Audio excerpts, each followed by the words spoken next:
আসসালামু আলাইকুম আমার প্রিয় দর্শক সকল সবাই কেমন আছেন? আশা করি নিশ্চয়ই সবাই খুব ভালো আছেন, সুস্থ আছেন। তো আমি হিয়া খান, আপনাদের দোয়া ও আশীর্বাদ আল্লাহর রহমতে খুব ভালো আছি, সুস্থ আছি। তো চলে আসলাম আজ একটা নতুন রেসিপি তৈরি করবার জন্য। তার জন্য এখানে একটা নারিকেল আমি ফাটিয়ে নিচ্ছি। তো দেখতেই পাচ্ছেন নারিকেলের উপরে খোসাগুলো ছাড়িয়ে আমি খুব ভালো মতো জল দিয়ে পরিষ্কার করে নিয়েছি।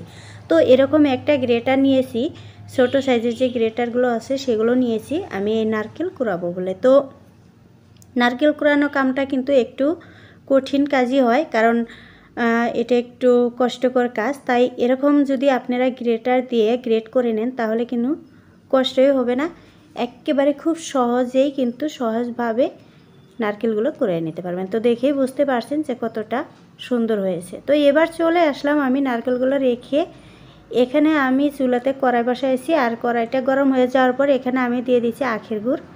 তো আখের নর্মাল গুড় আমি নিয়েছি, আপনারা চাইলে যে কোনো গুড় ব্যবহার করতে পারেন। তো আমি গুড়টা এবার গরম করে নিচ্ছি, গলে যাওয়া পর্যন্ত অপেক্ষা করছি। তো গলে যাওয়ার পর আমি যে কুড়িয়ে নেওয়া নারকেলগুলো সেগুলো কিন্তু দিয়ে দেব। তো এবার গলে কিন্তু একেবারে জল হয়ে গেছে। তো এবার আমি ঢেলে দিচ্ছি কুড়িয়ে রাখা নারকেলগুলো। তো দিয়ে এবার আমি কিন্তু ভিতরের যে পুরটা সেটা আমি তৈরি করব। যে রেসিপিটা আজ আমি তৈরি করতে চলেছি তার ভিতরে এই পুরটা আমি ব্যবহার করব। তো তার জন্য পুরো ভিডিওটা দেখতে হবে, সাথে থাকতে হবে, স্কিপ না করে অ্যাড সহকারে দেখতে থাকুন, তবে বুঝতে পারবেন যে আজ আমি কী রেসিপি তৈরি করতে চলেছি। তো খুবই মজাদার একটা রেসিপি, খুবই টেস্টি একটা রেসিপি। তো আপনাদের সবার চোখ অবাক করা একটা রেসিপি। তো সাথে থাকুন, দেখতে থাকুন, তবেই বুঝতে পারবেন তো আমি আজ কীভাবে এই রেসিপিটা তৈরি করব। তো তার জন্য এখানে নিয়েছি আমি 500 গ্রাম সুজি। যদিও বা 500 গ্রামের একটা প্যাকেট নিয়েছি, তো আমি 500 গ্রাম নেব না, এখানে আনুমানিক আমি 300 গ্রাম ঢেলে নিচ্ছি। তো এরকম 300 গ্রাম সুজি আমি ঢেলে নিলাম। আর এখানে দেখতে পাচ্ছেন পুরবি টক দই। তো পুরবি টক দইটা আমি বাজার থেকে কিনে এনেছি 200 গ্রাম। তো এবার আমি ঢেলে নেব। আর এখানে ঘি, তো এবার দিয়ে দিচ্ছি 1 টেবিল চামচ ঘি। একটু টেবিল চামচটা একটু বড় সাইজের, দেখে হয়তো বুঝতে পারছেন। তো এবার দিয়ে দিলাম 1 টেবিল চামচ ঘি। এবার আমি টক দইটাও ঢেলে নিচ্ছি। তো টক দইয়ের মাঝে যে জলটা রয়ে গেছে সেটাও কিন্তু আমি দিয়ে দিচ্ছি এখানে। আর শুধু এই দই দিয়ে কিন্তু মাখলে হবে না, এটাকে কিন্তু জল দিয়েও মাখতে হবে। তো জলও ব্যবহার করতে হবে। প্রথমে আমি টক দই দিয়ে মেখে নেব। তো এখানে দিয়ে দিলাম। এবার আমি হাত দিয়ে খুব ভালো মতো এটাকে মেখে নিচ্ছি। এই রেসিপিটা কিন্তু সত্যি একেবারে টেস্টি, মজাদার একটা রেসিপি। তো অ্যাকচুয়ালি এই রেসিপিটা সবারই পরিচিতই রেসিপি। যখন পুরোটা দেখবেন তখন বুঝতে পারবেন যে এটা সবার প্রিয়, সবার পরিচিত একটা রেসিপি। তো এবার আমি একটু একটু করে জল মিক্স করব আর এভাবে হাতে মেখে থাকবো এটাকে। তো একেবারে কিন্তু জল দেওয়া যাবে না, তো একটু একটু করে মিক্স করে মাখবো। তো এভাবে আমি মেখে এটাকে কিছুক্ষণ রেখে দেবো ঢাকনা দিয়ে ঢেকে, কারণ সুজি কিন্তু সাথে সাথে কাজ করা যায় না, মাখানোর পর কিন্তু কিছুটা রেখে দিতে হয়, কিছু সময় রেখে দিতে হয়। তো এরকম করে আমি মেখে নিলাম। তো এবার আমি 10 থেকে 15 মিনিট আমি ঢাকনা দিয়ে ঢেকে রেখে দেবো, একটা থালি দিয়ে ঢেকে রেখে দেব। তো হয়ে গেল মাখানো। তো এরকম একটা থালা দিয়ে আমি ঢেকে রেখে দিলাম। তো চলে আসছি আবারও করার কাছে। তো দেখুন অলরেডি হয়ে গেছে যে পুরটা আমি তৈরি করছি, তো গুড় আর নারকেল দিয়ে, সেটা কিন্তু হয়ে গেছে। এবার আমি ঠান্ডা করার জন্য চুলার আঁচটা বন্ধ করে রেখে দিচ্ছি, কিছুটা ঠান্ডা হয়ে যাক। তো তারপর এটা ব্যবহার করব।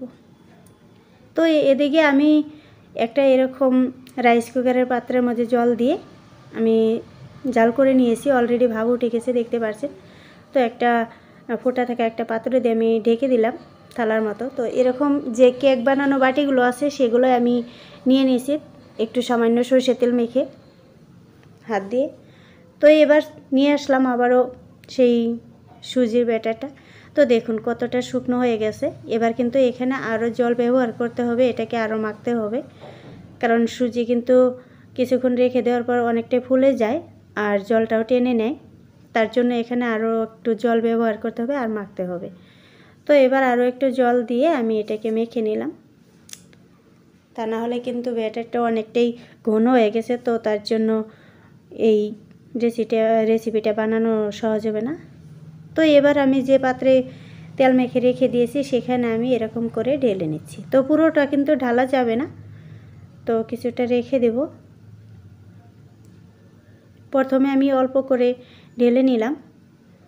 এর উপরে কিন্তু আমি দিয়ে দেব সেই গুড় আর যে নারকেল দিয়ে আমি পুরটা তৈরি করছি সেগুলো কিন্তু এখন আমি উপরে দিয়ে দেব।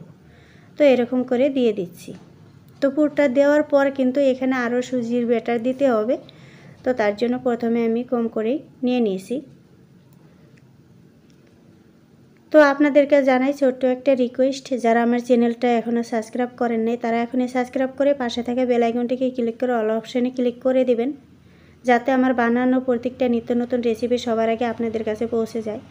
আর যারা সাবস্ক্রাইব করেছেন তাদেরকে জানাই অসংখ্য অসংখ্য ধন্যবাদ। কাছে বা দূরে, দেশে বা বিদেশ থেকে সর্বদাই যারা আমার চ্যানেলের রেসিপিগুলো দেখে থাকেন, তো তাদেরকে জানাই আমার তরফ থেকে অনেক অনেক দোয়া। সবার জন্য ফি আমানিল্লাহ, সবার জন্য ভালোবাসা রইল।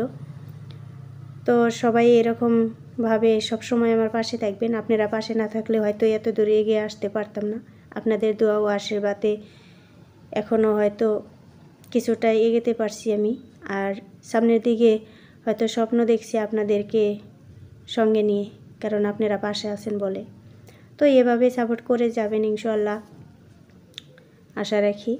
তো এরকম আমি হাত দিয়ে একটু ঝুঁকিয়ে নিলাম যাতে ব্যাটারটা একদম পারফেক্ট মতো বসে যায়।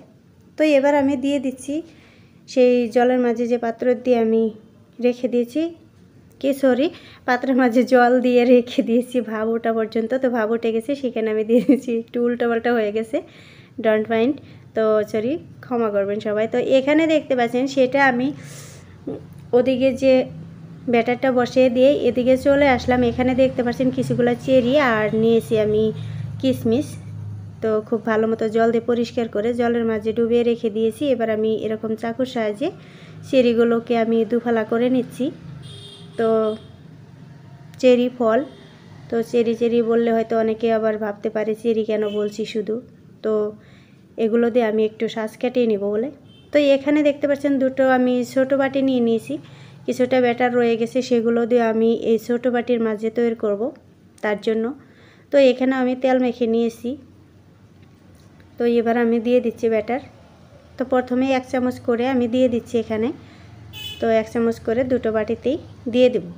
দিয়ে তারপর কিন্তু আমি উপরে যে সেম একইভাবে গুড় আর নারিকেলের পুরটা দিয়ে দেব, আর বাকি অংশটুকু উপরে দিয়ে দেব। তো একটু ঝোঁকাই নিলাম। তো আমার এই রেসিপির তরিকাটা আপনাদের কাছে কেমন লাগছে সুজি দিয়া?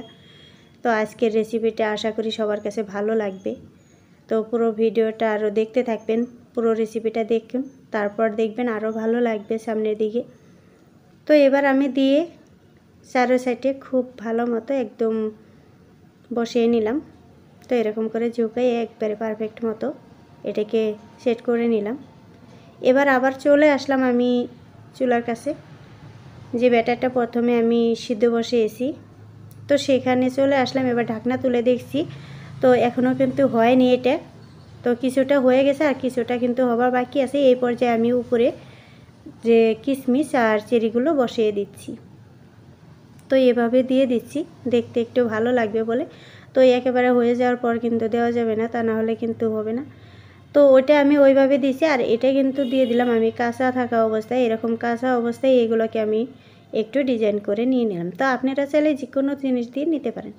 তো হয়ে গেছে অলরেডি, মাঝখানে সেটা আমি আপনাদেরকে দেখাইনি। আর তো সিদ্ধর পর আমি নামিয়ে নিয়েছি, অলরেডি হয়ে গেছে। এবার আমি এরকম একটা চাকুর সাহায্যে তুলে নিচ্ছি। তো দেখুন কতটা সুন্দর হয়েছে, দেখে হয়তো বুঝতে পারছেন যে কতটা মজাদার হয়েছে এই পিঠাটা। তো অ্যাকচুয়ালি আমি কিছুটা ঠান্ডা করে নিয়েছি, কিছুক্ষণ আগে এটাকে তুলে নিয়েছি, কিছুক্ষণ রেখে দিয়েছিলাম ঠান্ডা করার জন্য। তো এবার বড়টাও আমি তুলে দেখাচ্ছি। দেখুন কত সহজভাবে তুলে আর কতটা সহজভাবে এটাকে উঠানো যাচ্ছে। তো দেখুন কতটা সুন্দর হয়েছে পিসফালটাও। তো এবার এরকম একটা থালার মাঝে রেখে দিলাম। খুব সুন্দর লাগছে আমার কাছে, দেখতে যতটা সুন্দর লাগছে খেতেও কিন্তু ততটাই সুস্বাদু হয়েছে। তো আপনারা যদি বাড়িতে একবার ট্রাই করে খেয়ে দেখেন তাহলে অবশ্যই বুঝতে পারবেন যে সত্যি এই রেসিপিটা কতটা মজাদার আর কতটা টেস্টি। একবার বাড়িতে আপনারা ট্রাই করবেন, আর আপনাদের কাছে কেমন লাগছে একবার কমেন্ট বক্সে জানিয়ে দিবেন। সত্যি যদি ভালো লেগে থাকে তাহলে একটা লাইক কমেন্ট শেয়ার করে পাশে থাকবেন ইনশাল্লাহ। তো ওইটা হোয়াইট কালার থালা ছিল, তার জন্য হয়তো বুঝতে অসুবিধা হবে, জন্য আমি এরকম একটা থালার মাঝে বসে আপনাদেরকে দেখাচ্ছি। দেখুন কতটা সুন্দর লাগছে, দেখে যেন চোখ দুটো একেবারে জড়িয়ে যাচ্ছে, জিভে যেন তর সইছে না এরকম মনে হচ্ছে। তো আপনাদেরও কি আমার মতো মনে হচ্ছে? তো দেখুন কেটে দেখাচ্ছি, ভিতরটা কত সুন্দর হয়েছে।